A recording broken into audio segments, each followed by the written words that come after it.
เธอนั้นน่ารักกว่าทุกคนที่ได้เจอจะเป็นคนไหนได้ถ้าคนนั้นไม่ใช่เธอ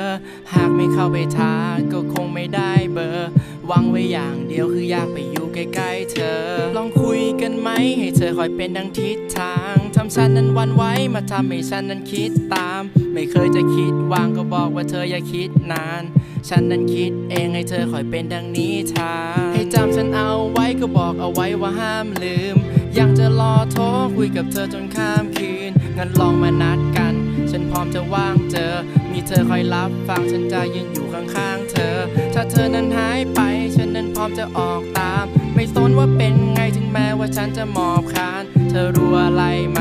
หัวใจฉันบอบบางขณะที่ตามหายังคิดถึงเธอตลอดทางฉันจะสัญญาไม่ให้ความรักมันจางไปเธออยากไปไหนฉันนั้นพร้อมจะตามไปได้มาอยู่ตรงนี้มาอยู่ตรงกลางใจอยากจะได้อะไรโอเคฉันตามใจความน่ารักของเธอมันช่างดูรุนแรงจังเอาใจฉันไปซะยิ่งกว่านักแสดงนำและในตอนนี้มีใครมาแทนยังหากว่าเธอไม่มีงั้นเรามาลองเป็นแฟนกันเธอนั้นน่ารักกว่าทุกคนที่ได้เจอจะเป็นคนไหนได้ถ้าคนนั้นไม่ใช่เธอ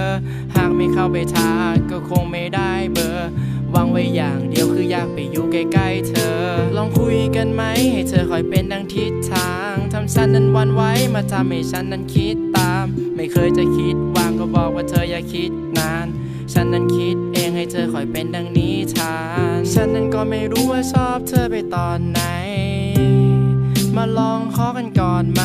ฉันก็ยังอายยังไม่กล้าจะบอกไปเธอนั้นสวยดีน่ารักจนทำฉันอ่อนไหวและในวันนั้นฉันทำได้แค่ส่องไลน์รู้ไหมว่าฉันนั้นตอบไว้ถ้าโดนเขาทิ้งมาฉันพร้อมจะปลอบใจให้เธอลองหันมาเธอยังมีฉันตลอดไปวันนี้ทั้งเธอและฉันพวกเราก็ได้เดินมาไกลเธอไม่ต้องสงสัยหรอกว่าฉันนั้นมาไงจะเป็นภูเขาทะเลฉันพร้อมจะพาไปอยู่กันไปแบบนี้จนกว่าที่เราจะลาไว้คบกับฉันเธอนะไม่ต้องไปคอยระแวงใครฉันจะสัญญาว่าฉันจะไม่เปลี่ยนแปลงไปฉันไม่รู้เลยเธอมาจากดินแดนใด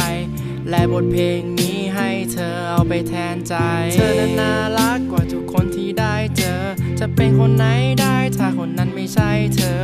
หากไม่เข้าไปทักก็คงไม่ได้เบอร์หวังไว้อย่างเดียวคืออยากไปอยู่ใกล้ๆเธอลองคุยกันไหมให้เธอคอยเป็นดังทิศทางทำฉันนั้นวัน